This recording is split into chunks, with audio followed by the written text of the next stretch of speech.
కమాల్ బాషా corporator incharge, వాళ్ళ భార్య corporator, వాళ్ళ కొడుకు బర్కత్ కాదు వాడి పేరేం పేరు పీరు. ఈ కమాల్ బాషా కార్పొరేటర్ మీద మా వీధిలో ఉండగా ఆరిఫ్ అనేవాడు గత 2 సంవత్సరాల నుంచి పోస్టింగ్లు పెడుతున్నాడు వ్యతిరేకంగా. వాడికి ఒక మారు చెప్పి 2 మాటలు 2 టౌన్ పోలీస్ స్టేషన్లో కంప్లైంట్ ఇస్తే సీఏ పిలిచి వార్నింగ్ కూడా ఇచ్చాడు. ఇచ్చిన తర్వాత కూడా మళ్ళా పెడతా ఉంటే ఏమిరా నాయన ఇంటి ఎందుకు పెడతాడావు అని వాళ్ళ ఇంటికాడికి పోతే వాడు ఏదో తిట్టినాడు. తిట్టే వీళ్ళు పట్టుకున్నారు. పట్టుకుంటేనే కత్తి తెచ్చి పొడిచినారు వాడిని. వాళ్ళ తమ్ముడిని పొడిచని పోతే అన్న చెయ్యి అడ్డం పెడితే అన్నకు చేతికి దెబ్బలు తగిలాయి. తగిలిన తర్వాత 2 టౌన్ పోలీస్ స్టేషన్లో పోయి కంప్లైంట్ ఇస్తున్నారు. మా కార్యకర్త మా నాయకుని కొడుకు దెబ్బ తగిలి రక్తం కారుతా ఉంటే పోలీస్ స్టేషన్లో కంప్లైంట్ ఇస్తా ఉంటే ఈ తెలుగుదేశం నాయకులు మూకుమ్మడిగా పోలీస్ స్టేషన్లోకి వచ్చి ఆడ దౌర్జన్యం చేయని పోయి చేస్తూ 2 నెలలే మీ అధికారం ఉండేది, 2 నెలల తర్వాత మీ కథ ఉంది తేలుస్తాం ఖబర్దార్ అన్నారు. అన్న తర్వాత మా నాయకుడు అమ్జద్ బాషా తమ్ముడు సోదరుడు అహ్మద్ బాషా వచ్చాడు. ఇవన్నీ చూశాడు. ఏ నాయకుడైనా తన కార్యకర్త రక్తం చూసిన తర్వాత కూడా బాగుంటారా? ఆ కోపంలో 2-3 మాటలు మాట్లాడాడు. ఆయన మాట్లాడింది తప్పే మేము కాదనడంలే. కానీ ఈ కడప నగరంలో ఇప్పుడు లేని సంస్కృతి ఇప్పుడు ఎందుకు వచ్చింది? పొడిచినోడిని పోయి దెబ్బలు తగిలినోని పోయి చూస్తామా? పొడిచినోడిని వచ్చి ఎవడన్నా చూస్తాడా? మీ పార్టీకి నాయకుడు కాదబ్బా, వాడు మొన్నటి వరకు మాతోనే ఉన్నాడు, అంజదన్న అభిమానం పోస్ట్ పెట్టుకుంటా ఉన్నాడు. వాడు ఈ మధ్య పార్టీ మారినాడు. పార్టీ మారి పొడిచిన తర్వాత కూడా మీరు వచ్చేంత దౌర్జన్యం చేసి మా అహ్మద్ బాషా కోపంలో ఏదో మాట్లాడినాడు అన్నారు. అది మీకు ఓకే. దాన్ని అవకాశంగా తీసుకొని కడప నగరం ఒక స్పెషాలిటీ ఏమి? సర్వమత సమ్మేళనమే కడప నగరం, సర్వమత ఐక్యతే కడప నగరం. అన్ని మతాల వాళ్ళని కలిసిమెలిసి జీవిస్తున్నాం, అన్ని మతాల వాళ్ళము జీవిస్తూ ఆనందంగా ఒకరి పండుగలు ఒకరిపై కలిపి చేసుకుంటున్నాం.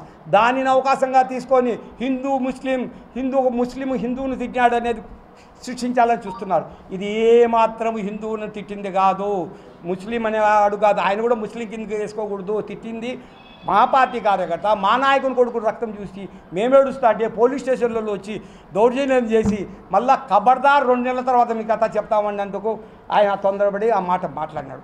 దానికి మీరు చింతించి ఉంటే, దానికి మీరు బాధపడి ఉంటే అమ్మా మీకు క్షమాపణ కోరుతున్నాం. తల్లి శ్రీనివాసరెడ్డి గారు, మాధవిరెడ్డి గారు, కడపలో మేమందరం కలిసిమెలిసి జీవిస్తున్నాం. ఇవన్నీ మాకు జరుగుతూ ఉంటాయి పోతూ ఉంటాయి. ఎన్నికలప్పుడు ఇది మామూలు. మేమందరం ఎప్పొద్దు కూడా ఇట్లా కాలే. ఒక స్టిక్కర్ చింపినందుకే మీరు ఆమెను ఆగిత్యం చేసి మా అహ్మద్ బాషాను అందరినీ అలా చేసినారే. మా వాడిని కత్తితో పొడిచి రక్తం చూసిన తర్వాత మా నాయకుడు ఏదో తొందరపడి మాట్లాడాడు. దాన్ని మీరు ఏదో తీసుకోవాలని అడ్వాంటేజ్ చాలా తప్పు. కడప నగరంలో అమ్జద్ బాషా అనేవాడు కడప నగర ప్రశాంతత కోరుకుంటున్నాడు, శాంతి కోరుకుంటున్నాడు, అన్ని మతాల సమ్మేళనం కోరుకునే వ్యక్తి. అసహనం కోల్పోవద్దు. కడప నగరం, కడప గడ్డ, జగన్మోహన్ రెడ్డి అడ్డ. ఏడు వచ్చినా జగన్మోహన్ రెడ్డి అభ్యర్థిని ఓడించే వాడే లేడు. అది ఎవరైనా కానీ ఇది కడప నగర చరిత్ర సృష్టిస్తుంది ఇప్పుడు వైఎస్ఆర్సీపీ పార్టీ. దయచేసి కుల మతాలు దీనిలో ఏమి చూడొద్దండి. దయచేసి కులాలు లేవు, మతాలు లేవు, ఏమీ లేవు. జగన్మోహన్ రెడ్డి కులం మతం ఏమీ చూడకుండా, పార్టీలు చూడకుండా ఎలా అందరికీ పథకాలు ఇళ్ళ వద్ద చేరుస్తున్నాడో అదే గుర్తుంచుకోండి.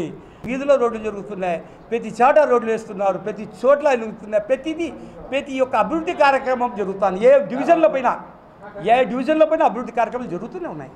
మరి ఇట్లా కడప నగరం ఇంతకన్నా డెవలప్ చేసి ఇక్కడ మొగోడు ఎవరున్నారు? అమ్జద్ బాషా, సురేష్ బాబు నాయకత్వంలో కడప ముందుకు పోతా ఉంది. వాళ్ళ యొక్క శ్రమ రెయింబొగలు కష్టపడ్డారు పార్టీ కోసం కానీ, కడప నగర అభివృద్ధి కోసం కానీ. అందరి మీద రెడ్ల మీద ఉండేది, మళ్ళీ అట్లా రెడ్ల ఫీలింగ్ ఎట్లా వస్తుంది? అదేం లేదు. మాకు ఏం ఫీలింగ్ లేవు. తప్పు జరిగితే మళ్ళీ మమ్మల్ని క్షమించమని కోరుకున్నా. కానీ మీరు చేసింది గుర్తుపెట్టుకోండి. నేను చెప్పింది ఏదన్నా తప్పు ఉందంటే ఈ విషయంలో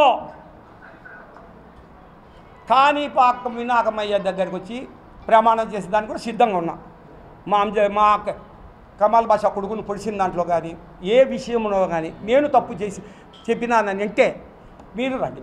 కాణిపాకంలో వినాయకమయ్య దగ్గరికి నేను ప్రమాణం చేసిన సిద్ధంగా ఉన్నా. నేను చెప్పినదంతా కరెక్ట్ అని. ఇంకోటి కూడా చెప్తానా, వాడు పొడిచినాడంటే వాడు కాడు, వాళ్ళ నాయన వాడు నాకు 50 ఏళ్ళు సేవ చేసినలే. రేపేమన్నా మేమేమన్నా కోర్టు కేసులు ఎట పడతాం అనుకుంటారు? ఏమీ లేవు. మాకు ఆ కచ్చపోతనం లేదు.